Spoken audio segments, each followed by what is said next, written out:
Baik, puji Tuhan. Shalom Bapak Ibu. Ya, salam sejahtera di dalam kasih Tuhan kita Yesus Kristus.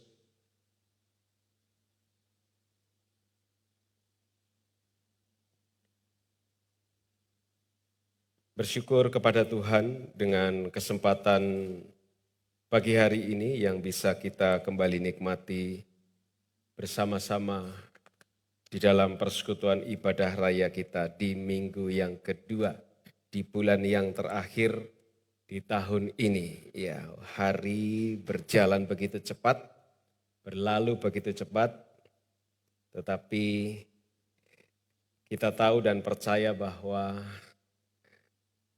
ada banyak perubahan yang terjadi. Tuhan kita tidak pernah berubah. Amin. Tuhan kita tetap sama.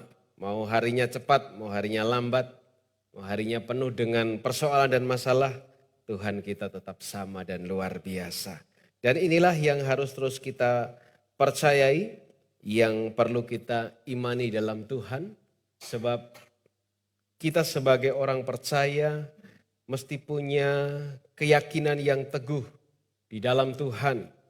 Mesti punya sebuah kepercayaan yang kita tetapkan dan tidak bergeser apapun yang terjadi. Karena ada banyak orang yang hari-hari ini mulai bergeser dari iman yang benar, mulai bergeser kepada hal-hal yang menurutnya.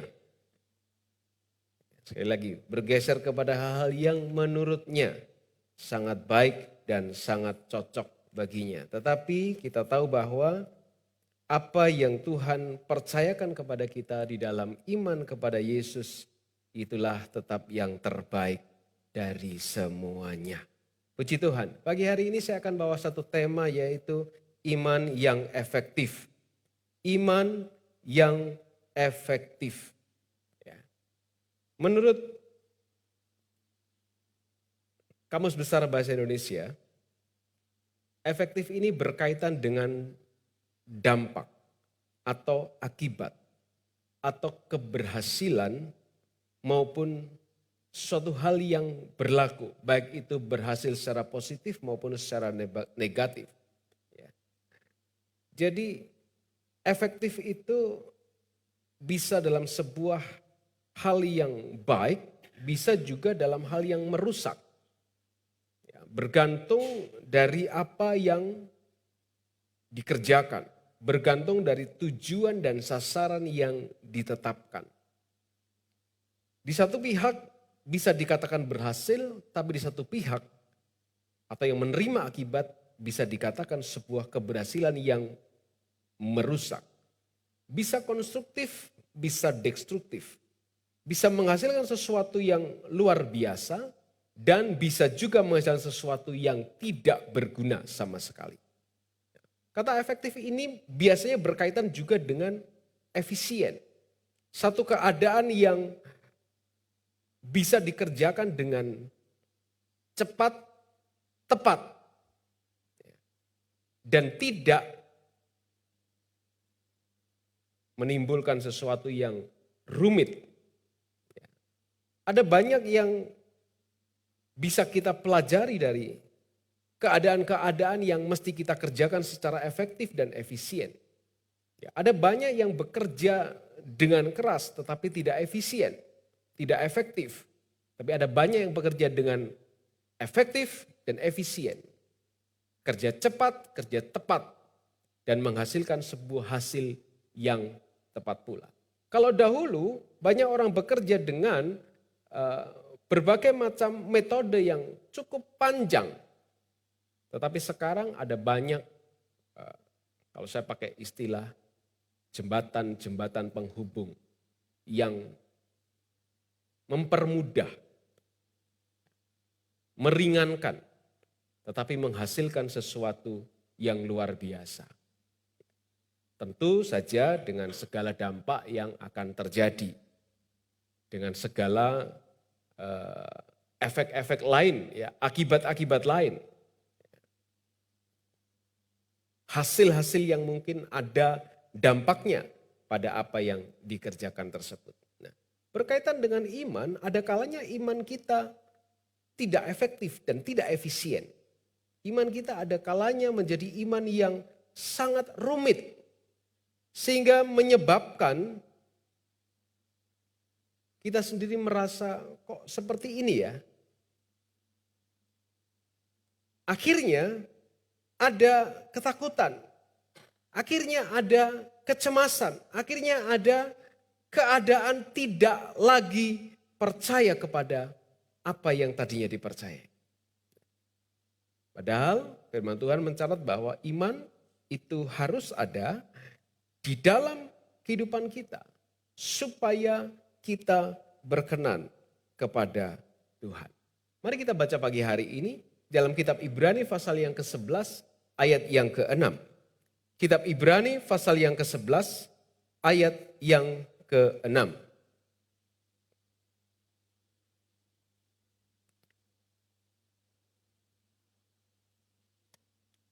Kitab Ibrani pasal yang ke-11 ayat yang ke-6 dikatakan demikian. Tetapi tanpa iman tidak mungkin orang berkenan kepada Allah. Sebab barang siapa berpaling kepada Allah, ia harus percaya bahwa Allah ada. Dan bahwa Allah memberi upah kepada orang yang sungguh-sungguh mencari Dia. Puji Tuhan, silahkan duduk kembali. Dengan tegas Bapak Ibu, kitab Ibrani ini bicara tentang iman kepada Tuhan. Ya. Di ayat 1 dijelaskan bahwa iman adalah dasar dari segala sesuatu yang kita harapkan dan bukti dari segala sesuatu yang tidak kita lihat. Ya. Kita nggak bisa melihat secara kasat mata. Tuhan, Allah yang hidup. Tapi kita percaya bahwa Tuhan itu ada. Kita tidak bisa melihat Firdaus atau surga, neraka. Tetapi kita percaya itu ada. Kita tidak bisa melihat Roh Kudus secara kasat mata. Tetapi kita percaya Roh Tuhan itu ada. Inilah iman. Ya, inilah pengharapan kita. Inilah bukti dari segala sesuatu yang tidak kita lihat. Ya kita percaya bahwa Allah itu ada. Sorga itu ada. Neraka itu ada. Roh Tuhan itu ada. Dalam kehidupan, di dalam dunia ini maupun dalam kehidupan kita. Belum lagi ditambah nanti hal-hal yang terjadi pada kehidupan kita. Hari yang akan kita lalui, kita belum bisa melihat secara kasat mata. Kita masih meraba-raba. Kita masih bahasanya memprediksi, ya, bahasa dari dunia. Prediksi keadaan hari depan. Apa yang terjadi nanti, apa yang terjadi bulan depan, apa yang terjadi tahun depan, apa yang terjadi melihat informasi-informasi yang ada, kemudian disimpulkan berdasarkan apa yang sudah terjadi, muncullah prediksi yang akan terjadi. Ketika itu terjadi, maka ada banyak orang yang mempercayai prediksi itu dan kemudian banyak yang hilang kekuatan, banyak yang hilang kepercayaan, banyak yang hilang keyakinan untuk tetap menjalani hidupnya di hari yang akan datang tersebut. Sebab apa? Sebab yang dia dengar, yang dia dapatkan informasinya adalah informasi yang mengerikan misalnya. Efeknya adalah efek yang merusak. Efeknya adalah efek yang membuat ketakutan. Efeknya adalah yang membuat kecemasan, kekhawatiran yang luar biasa. Tetapi dalam Yesus kita tahu bahwa kita punya Tuhan yang luar biasa. Tuhan yang acap kali bekerja di luar nalar kita. Tuhan yang acap kali bekerja di luar prediksi kita. Tuhan yang sering kali lakukan sebuah perkara berkebalikan dari yang biasanya terjadi. Tuhan yang sering kali mengerjakan hal-hal yang tidak pada umumnya. Seperti halnya firman Tuhan mencatat ketika Musa mengangkat tangannya, laut Teberau terbelah dengan angin yang begitu kuat. Sehingga bangsa Israel bisa berjalan di tanah kering di tengah-tengahnya. Menyeberangi laut itu. Di tengah padang gurun Tuhan buka mata air yang luar biasa.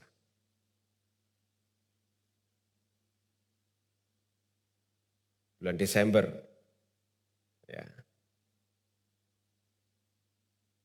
peringatan Natal, ada mujizat yang luar biasa. Seorang wanita tiba-tiba mengandung tanpa adanya hubungan suami istri. Tiba-tiba mengandung.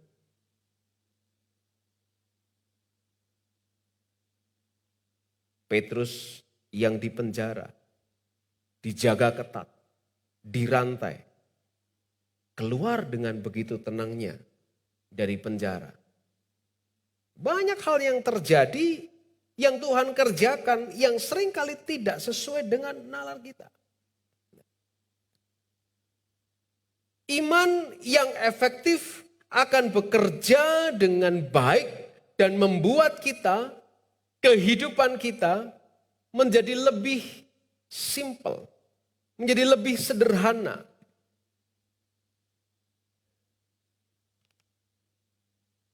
Dulu saya sering berpikir,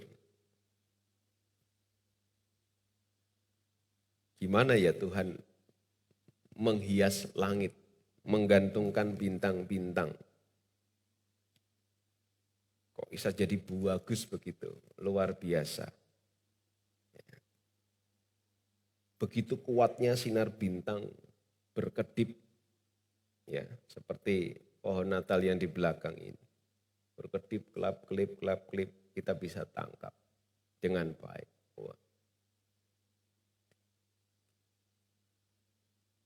Kok bisa seperti itu?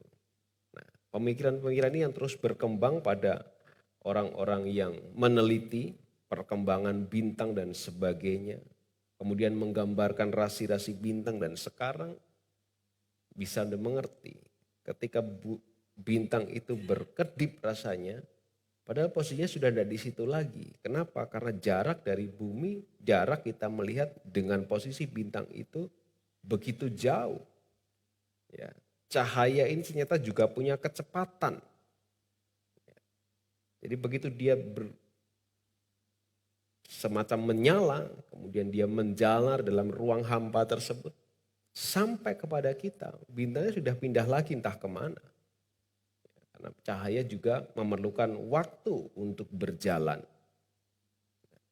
Dulu saya berpikir kok sedemikian rumit Tuhan membuat alam semesta ini. Sedemikian rumit Tuhan membuat keadaan manusia ini. Keadaan manusia dalam arti tubuh ini ya. Saudara lihat tubuh kita rumit sekali. Dan semua ada bagian-bagiannya. Ada yang mempelajari kerumitan itu tersendiri. Maka ada dokter, ada ahli syaraf, ada ahli jantung, ada ahli-ahli bagian organ tubuh dalam, penyakit dalam dan sebagainya. Namun bagi saya yang mau mencoba untuk hidup secara sederhana, saya membawa iman saya ini dengan efektif. Saya percaya bahwa apa yang terjadi dalam kehidupan ini, tetaplah Tuhan yang kontrol secara penuh. Sebab Tuhan yang ciptakan manusia, Tuhan yang ciptakan seluruh isi dunia ini, Tuhan yang buat segala sesuatu sedemikian rupa, maka tidaklah susah bagi Tuhan untuk mengatur kehidupan manusia yang mau percaya kepadanya. Kehidupan kita menjadi sebuah kehidupan yang sangat efektif. Dampaknya efektif. Kita menjalani hidup kita dengan efisien. Dengan sangat mudah. Cukup percaya kepada Tuhan. Maka hal-hal yang kadangkala kita anggap berlawanan dengan nalar manusia, itu bisa terjadi dalam kehidupan kita.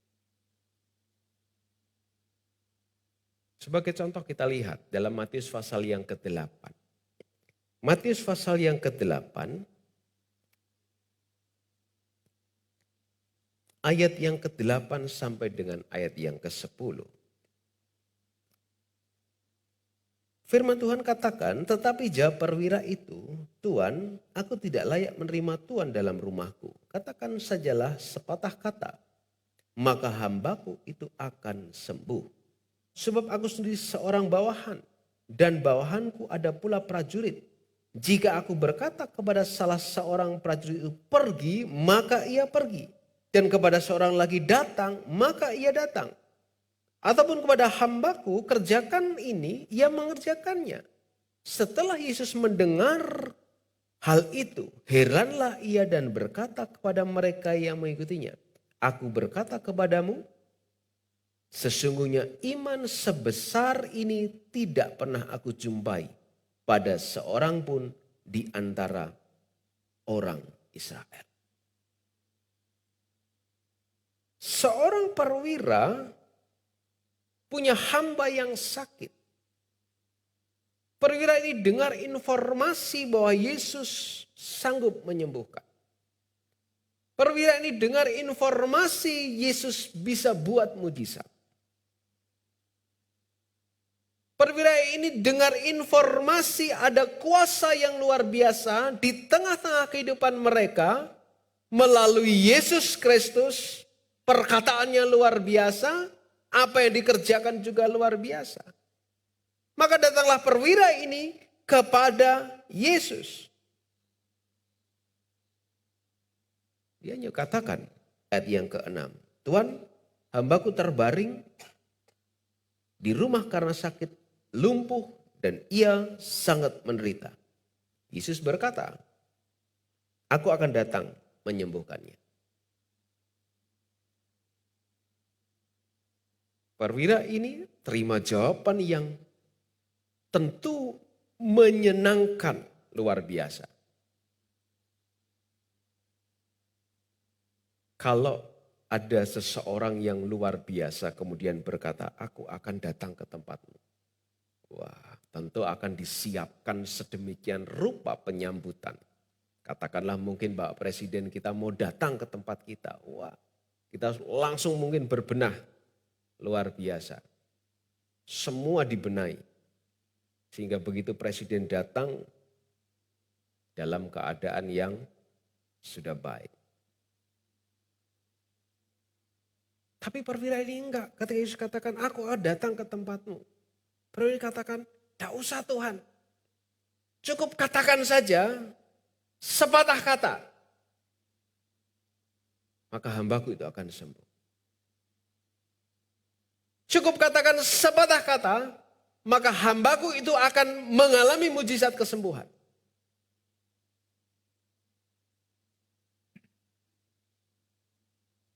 Imannya sangat efektif. Hidupnya jadi lebih sederhana. Enggak ribet-ribet amat. Imannya bekerja dengan luar biasa. Sehingga Yesus katakan, aku tidak pernah jumpai iman sebesar ini di antara orang Israel. Karena cukup dia mau Yesus katakan sepatah kata, maka hambanya yang sakit akan sembuh.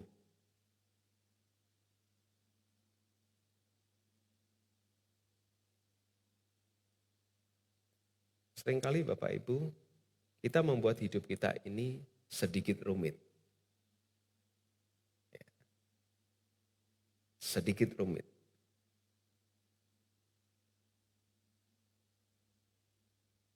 Kenapa sedikit rumit? Karena ada sesuatu yang tidak efektif. Berkenaan dengan kehidupan kita, berkenaan dengan iman kita, berkenaan dengan pengharapan kita. Kita seringkali membuat rumit sendiri.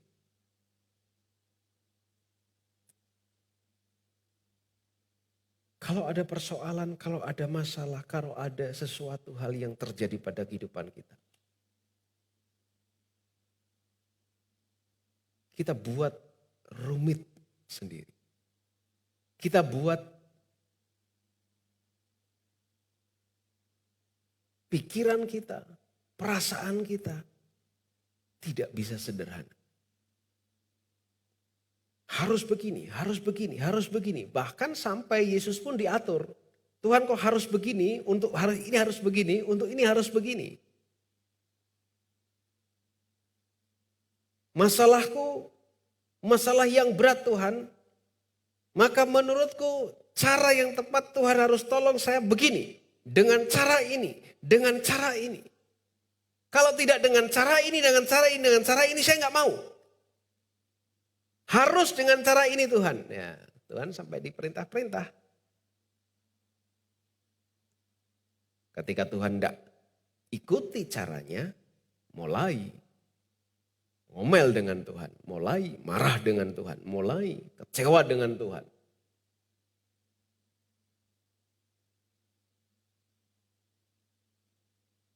Padahal sebetulnya ketika iman itu dibuat efektif. Tuhan, ini masalahku. Ini problema yang ku hadapi. Ini hal yang harus aku lewati. Kalau ini dari kegelapan,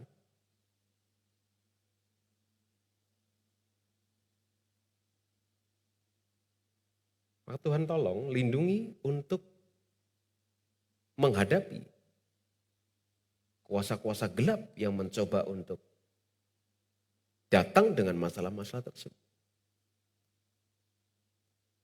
Kalau ini memang situasi yang harus aku lewati, ya Tuhan kuatkan aku. Tidak bisa menghindar, jangan lari. Hadapi. Tidak bisa hadapi sendiri, ada Tuhan yang bersama dengan kita menghadapi persoalan itu. Sederhana. Kita tinggal minta kepada Tuhan, kasih kekuatan. Tinggal bilang kepada Tuhan, aku punya Tuhan yang luar biasa, lebih besar dari persoalan itu. Selesai. Efektif, karena apa? Begitu kita nyatakan itu, baik mulai dari pikiran kita, perasaan kita, semua akan mengalami transformasi, akan alami perubahan. Hidup dengan rileks, enjoy. Santai tapi serius. Tidak terbebani dengan hal-hal yang harus dihadapi. Ketika masalah datang, wah mukanya sudah kusut. Seperti baju yang baru keluar dari tempat pencucian. Kusut sekali. Kenapa? Wah saya menghadapi masalah yang berat. Terus sudah berdoa? Sudah. Tapi rasanya nggak ada jawaban dari Tuhan. Rasanya dibiarkan. Ya, terus maksudnya gimana? Ya aku kan maunya begini, begini, begini, begini. Ya udah karena kata aku maunya begini, begini, begini, begini. Maka ketika bicara dengan Tuhan pun dalam doa dia juga berkata aku maunya begini Tuhan, aku maunya begini, aku maunya begini.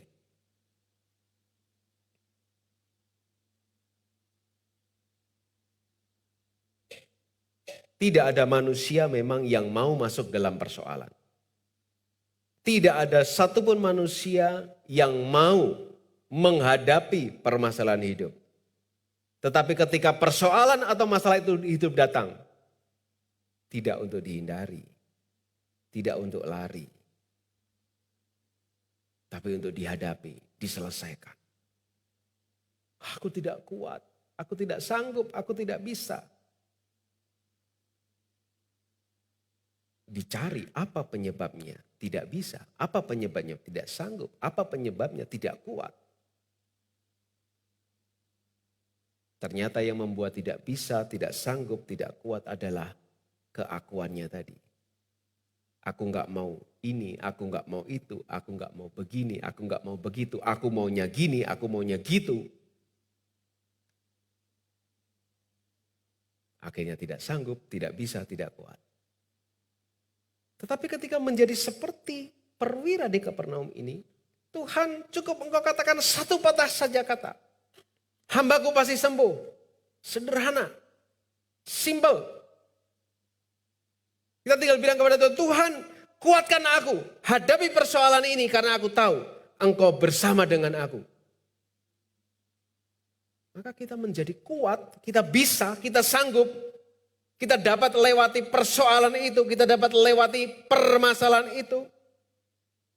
Sebab kita tahu, kita percaya, kita punya iman kepada Yesus, kita punya pengharapan kepada Yesus. Dia sanggup atasi segala persoalan kita. Nah, bagaimana iman itu bisa efektif? Bagaimana iman itu bisa efisien? Kita mesti banyak baca firman Tuhan. Sebab kita tahu firman Tuhan menimbulkan iman. Ya.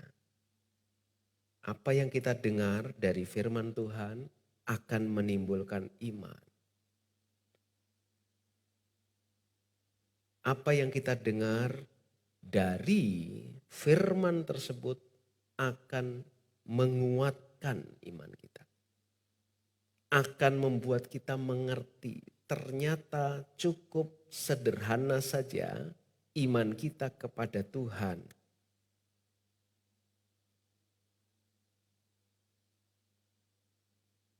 Tuhan sanggup kerjakan semua menurut caranya. Kita tinggal ikut cara Tuhan. Mau Tuhan bawa ke jalur yang lurus, kita ikut. Mau Tuhan ajak berbelok sedikit, masuk ke lembah yang kelam sedikit, masuk ke persoalan yang agak berat sedikit. Untuk saksikan kuasa Tuhan yang luar biasa.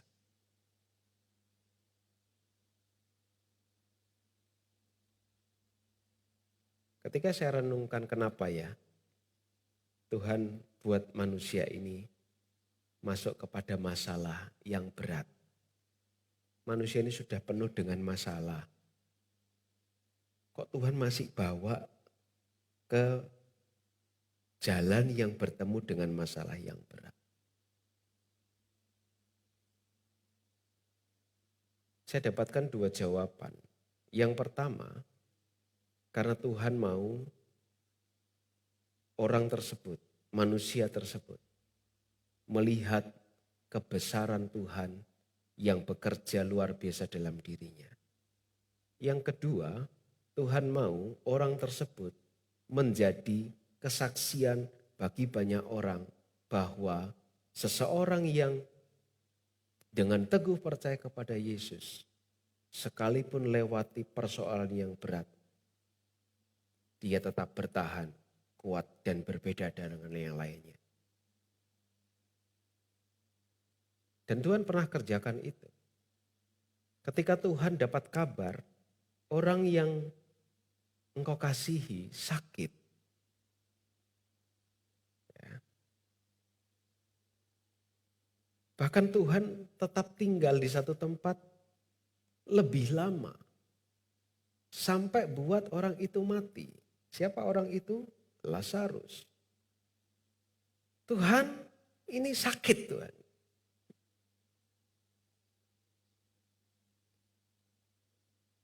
Kenapa Tuhan tidak bilang seperti hamba perwira di Kapernaum ini? Lazarus sembuh, selesai kan? Tapi Tuhan biarkan sampai Lazarus mati. Tuhan biarkan keluarga Lazarus, Maria dan Marta, masuk dalam keadaan yang menderita. Seakan-akan doanya enggak dijawab. Apa yang dia minta tidak terjadi. Lazarus sembuh, oh, Tuhan ini Lazarus sakit. Tuhan datang toh ben sembuh. Tuhannya enggak datang. Tuhan masih ada urusan diselesaikan dulu. Sampai akhirnya Lazarus mati. Baru Tuhan datang. Tuhan tanya, di mana kau kuburkan? Wes mambu Tuhan. Bawa aku ke sana. Tuhan panggil Lazarus keluar dari makam. Lazarus keluar. Sampai seluruh orang yang ada di sana melihat. Kuasa Tuhan dikerjakan. Luar biasa. Lazarus menikmati kuasa mujizat kebangkitan.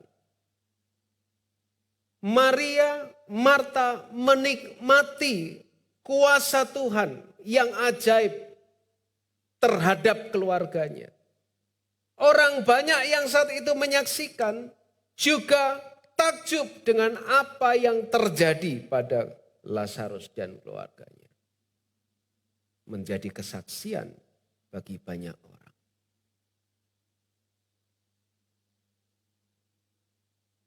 Seringkali ketika manusia berhadapan dengan persoalan, pengen cepat-cepat selesai.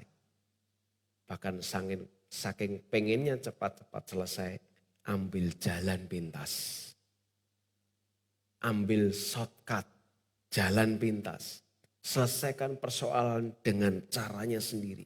Selesaikan persoalan dengan kemauannya sendiri. Selesaikan persoalan dengan kehendaknya sendiri. Yang justru mengakibatkan situasi semakin berat.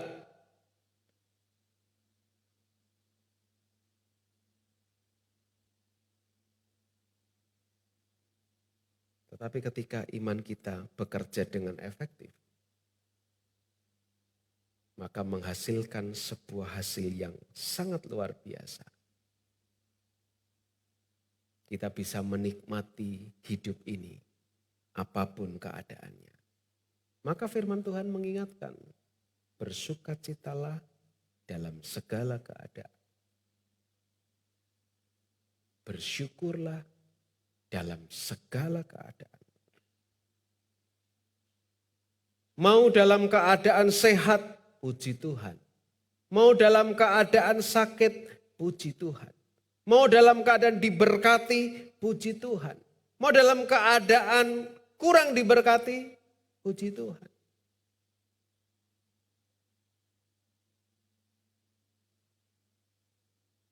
Karena semua itu sementara, temporari.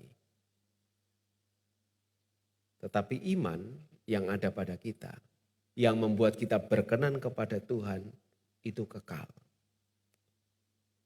Hidup kita tidak akan pernah lepas dari masalah. Hidup kita akan selalu berhadapan dengan masalah.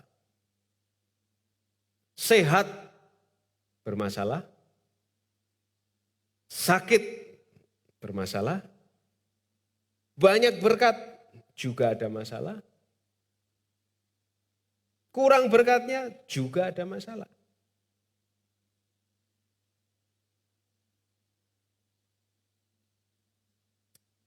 Tidak akan pernah lepas dari masalah. Tetapi bagaimana iman kita bekerja dalam menghadapi masalah itu akan menentukan dampak, hasil dari kehidupan kita. Iman yang efektif akan membawa kita melihat segala sesuatu dengan sederhana. Tidak usah yang rumit-rumit, hidup kita sudah rumit. Jangan dibuat melihat yang rumit-rumit. Iman yang efektif akan memberikan dampak yang luar biasa dalam kehidupan kita. Kita akan menikmati kuasa Tuhan. Orang lain juga akan melihat kuasa Tuhan bekerja dalam kehidupan kita.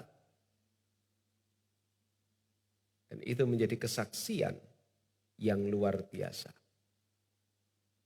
Kesaksian yang memberkati banyak orang. Dan jika dia terbuka hati, dia akan juga terima keselamatan di dalam Yesus Kristus.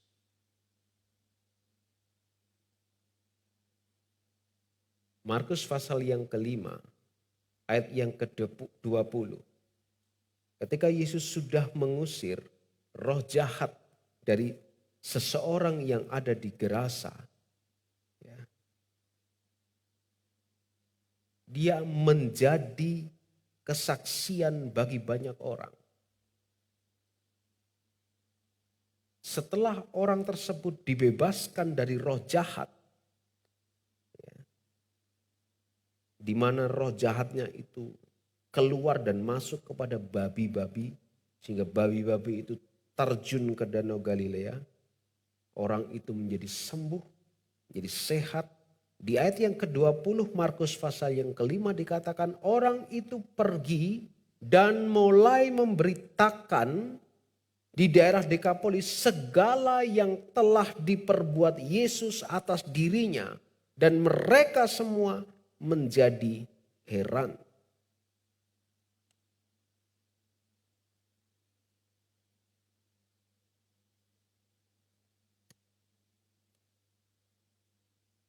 Hidupnya menjadi kesaksian. Hidupnya menjadi berkat bagi banyak orang. Dan jika ada yang terbuka hati, dia akan datang kepada Yesus. Seperti halnya seorang perempuan yang sakit pendarahan 12 tahun. Dia dengar kabar tentang Yesus. Dia dengar kabar tentang apa yang dikerjakan Yesus. Maka dia datang kepada Yesus dengan sebuah keyakinan sederhana. Asal ku jamah saja jubahnya, aku sembuh. Kita bisa baca di ayat yang ke-27, Markus pasal 5 ini. Karena mendengar berita dari banyak orang, dia datang. Dan dia punya iman yang luar biasa. Asal ku jamah saja, di ayat 28 katakan. Jubahnya, aku akan sembuh. Simple, sederhana. Keyakinan yang muncul karena apa? Karena mendengar kesaksian-kesaksian orang lain yang terima mujizat dan kuasa dari Tuhan Yesus. Kita mau dipakai oleh Tuhan pula untuk menjadi saksinya di dalam dunia ini. Mungkin lewat masalah kita. Tuhan mau jadikan kita saksi. Mungkin lewat kondisi kehidupan jasmani kita. Penderitaan jasmani yang kita alami, sakit penyakit, problema-problema yang kita alami. Bisa menjadi sarana kesaksian bagi Tuhan Yesus.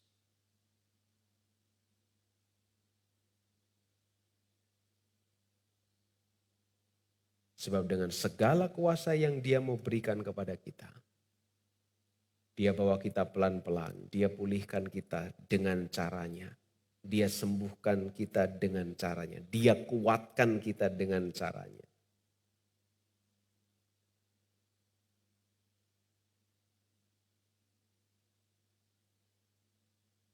Masa saudara baca kitab yang dituliskan Rasul Paulus. Saya selalu juga berpikir, ini Rasul Paulus luar biasa. Tuhan tangkap dia, Tuhan mau pakai dia. Kok ya dibiarkan sama Tuhan alami penderitaan secara jasmani, sakit-sakitan. Bahkan sampai dia berdoa, 3 kali dia berdoa. Tapi Tuhan bilang, sudah cukup kasih karunia-Ku kepadamu.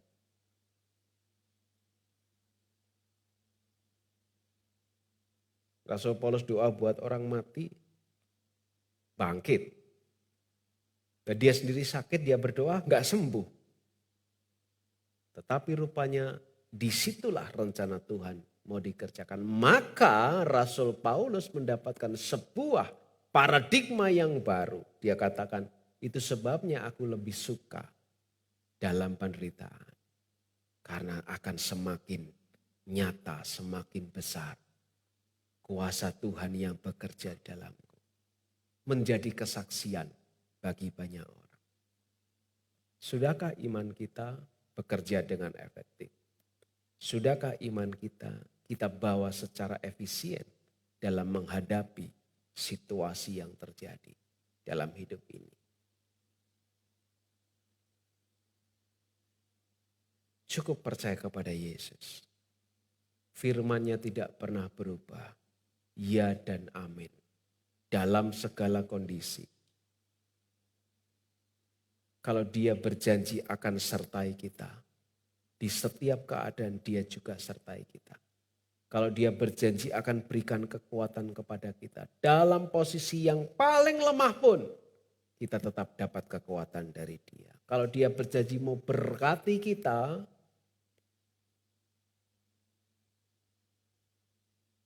jangan ukur berkat secara materi saja ya.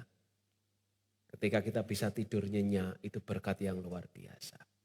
Ketika kita masih bisa tertawa lepas, itu berkat yang luar biasa.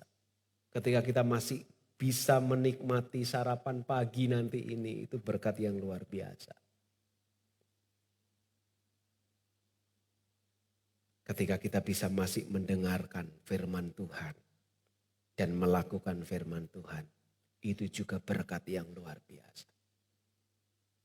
Ketika Tuhan berjanji akan berikan kelepasan kepada kita, itu bukan hanya kelepasan dari persoalan dan masalah saja, tapi juga kelepasan dari cara pikir kita yang rumit, yang membuat kita akhirnya belibet sendiri di dalamnya.